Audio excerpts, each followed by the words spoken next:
জীবনযাত্রাকে সহজ করার এই উদ্যোগ, সেই উদ্যোগে আজকে টিসিবির মাধ্যমে আমরা আমাদের যে বরাদ্দ চাল 5 কেজি, বিশেষ বরাদ্দ হিসাবে শুধু ঢাকা এই অঞ্চলের জন্য আমরা চিনি দিচ্ছি 1 কেজি। উপস্থিত আছেন আমাদের বাণিজ্য মন্ত্রণালয়ের সুযোগ্য সচিব মহোদয়, উপস্থিত আছেন টিসিবির চেয়ারম্যান সহ টিসিবির কর্মকর্তা, আমাদের বাণিজ্য মন্ত্রণালয়ের সকল কর্মকর্তা, প্রিন্ট ইলেকট্রনিক মিডিয়ার ভাইয়েরা, আর বিশেষ করে যারা আপনাদের ক্যামেরার পিছনে যারা সুবিধাভোগী আছেন তাদেরকে আমি এই প্রচণ্ড গরমের মধ্যে ওনারা এখানে এসেছেন এই পণ্যগুলি নিতে। তো আমরা আমাদের এই পণ্যের কার্যক্রমটা আপনারা জানেন যে প্রতি মাসেই আমাদের চেষ্টা থাকে যে যত তাড়াতাড়ি যেন আমরা পণ্যটা সুবিধাভোগীর হাতে তুলে দিতে পারি। ওয়ালটন এসিতে ইনস্টলেশন একদম ফ্রি। এই জন্য একেবারে দ্বিতীয় প্রথম কর্মদিবস জুন মাসে সেই দিনই শুরু করতে পেরেছে টিসিবি।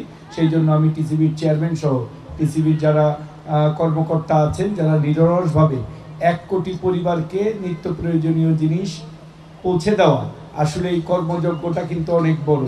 তার কারণ এক একটা জিনিস এক এক জায়গা থেকে সংগ্রহ করতে হয় এবং সেইটা ডিলারদের কাছে পৌঁছে এবং ডিলারদের হাত থেকে সুবিধাভোগীর হাতে পৌঁছে দিতে হয়। তো এই কর্মযজ্ঞটা অনেক ব্যাপক। তো আমি এই মাসে বছরের শেষ অর্থ বছরের শেষ মাস, এই মাসে আমরা 2রা জুন শুরু করতে পেরে আমি নিজেও খুব আস্থাবোধ করছি যে আমরা আগামী বছরে অর্থ বছরে জুলাই মাসেও আমরা সময় মতো আমরা পণ্যটা সরবরাহ করতে পারবো। বিশেষ করে এই সামনে আমাদের যে কোরবানির ঈদের আগেই যেন এই প্যাকেজটা আমাদের সারা বাংলাদেশে প্রত্যেকটা সুবিধাভোগীর হাতে পৌঁছে যায়, এটাই আসলে আমাদের উদ্দেশ্য। আমরা জেলা পর্যায়ে ডিসির মাধ্যমে, উপজেলা পর্যায়ে ইউনোদের মাধ্যমে, তদারকির মাধ্যমে আমরা এই উদ্যোগটা সাধারণত নিয়ে থাকি এবং বাজার মনিটরিংটাও কিন্তু আমরা তাদের মাধ্যমেই, আমাদের বাণিজ্য মন্ত্রণালয়ের যে ভোক্তা অধিদপ্তর আছে তাদের মাধ্যমেও আমরা বাজার মনিটরিংটাও কিন্তু আমরা সারা বাংলাদেশের ডিসি এবং ইউনোদের মাধ্যমেই করে থাকি। তো বক্তব্য আসলে দীর্ঘায়িত করার কোনো সুযোগ নাই, গরম, আপনারাও কষ্ট করে সংবাদ সংগ্রহের জন্য এখানে এসেছেন এবং আমি যেটা আপনাদের বিশেষ করে মিডিয়ার মাধ্যমে অনুরোধ করতে চাই যে আপনারা যেভাবে প্রচার করছেন এটা কিন্তু একটা পজিটিভ মানুষের মধ্যে একটা আস্থার তৈরি করছে। 1 কোটি পরিবার যখন এই নিত্য প্রয়োজনীয় জিনিসগুলি পায়, এটা কিন্তু প্রকারান্তে এই চিনি, ডাল, চাল এবং তেলের বাজারে চাহিদাটা কিছুটা হলেও পূরণ করে। সো একই সাথে আমরা যেমন কিছুটা সাবসিডাইজ মূল্যে এই 4টি পণ্য দিচ্ছি, অন্যভাবে আপনারা যদি চিন্তা করেন তাহলে ওই 1 কোটি পরিবারের যে চাহিদা, বাজারে যে চাপ, অনেক সময় আপনারা এইটা নিয়ে আপনাদের কথা বলেন যে বাজারে যে সাপ্লাই, সেই সাপ্লাইটার মাধ্যমে কিন্তু দ্রব্যমূল্যের এই চাপগুলোও আমরা কিছুটা হলেও নিয়ন্ত্রণের চেষ্টা করি। সো একটা প্রজেক্টের মধ্যে উদ্দেশ্য 2টা এখানে সফল হচ্ছে। সো আমি মনে করি যে এটা আপনারা একটু প্রচার করবেন যে আমরা শুধু ইয়ের মাধ্যমে না, সুবিধাভোগী পরিবারই সুবিধা পাচ্ছে না, এই সুবিধাভোগী পরিবার যখন ডাল, চিনি, তেল এবং চালের চাহিদাটাও কিন্তু কমে যাবে, বাজারে দ্রব্যমূল্যের চাপটা কম থাকবে। তো আমরা চেষ্টা করতেছি যে সাশ্রয়ী মূল্যে, আমি এর আগেও নির্দেশ দিয়েছি ডিলারদেরকে এবং স্থানীয় যারা জনপ্রতিনিধি আছে, বিশেষ করে সংসদ সদস্য ইলিয়াস মোল্লা, উনি আমার একজন সহকর্মী, তো ওনার মাধ্যমে আমরা চিঠি দিয়েছি যে আমরা আর এই অস্থায়ীভাবে এই টিসিবির পণ্যটা দিতে চাই না।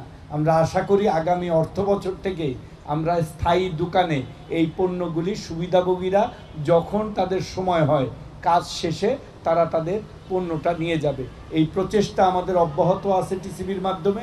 আমরাও এই ডিলারদেরকে অনুরোধ করব যে আপনারা এই আগামী অর্থ বছর থেকে আমরা যেন স্থায়ী দোকানে আমরা এই ব্যবস্থাটা করতে পারি।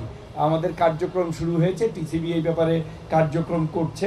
আমরা আশা করি যে এই কার্যক্রমটা যদি আমরা পরিচালনা করতে পারি তখন এটা খুব সহজে দ্রব্যগুলি সুবিধাভোগীর মধ্যে যাবে।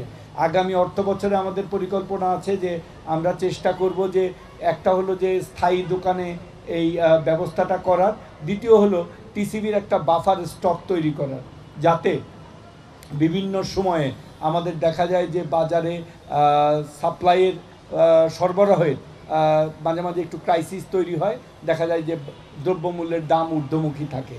তো আমরা ওই দ্রব্যমূল্যের দামটাকে যেন নিয়ন্ত্রণে রাখতে পারি, সেই জন্য আমরা আমাদের যে বাফার স্টক থাকবে সেইখানে যেন আমরা সাপ্লাই করতে পারি।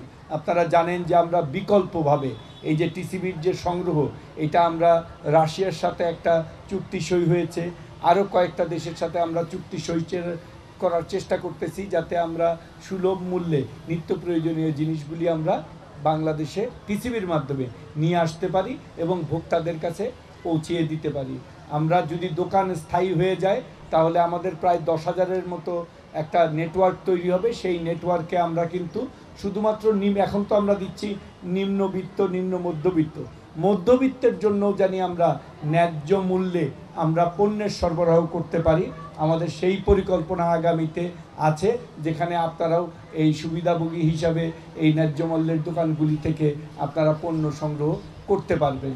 এটা সত্য যে সারা পৃথিবীতে এই যে ইউক্রেন রাশিয়ার যুদ্ধ থেকে আরম্ভ করে গাজা ইসরায়েলের যে টেনশন, রেড সি যে ক্রাইসিস, এতে আন্তর্জাতিকভাবে এই নিত্য প্রয়োজনীয় জিনিসের সাপ্লাই চেনে অনেক ইন্টারাপশন হয়।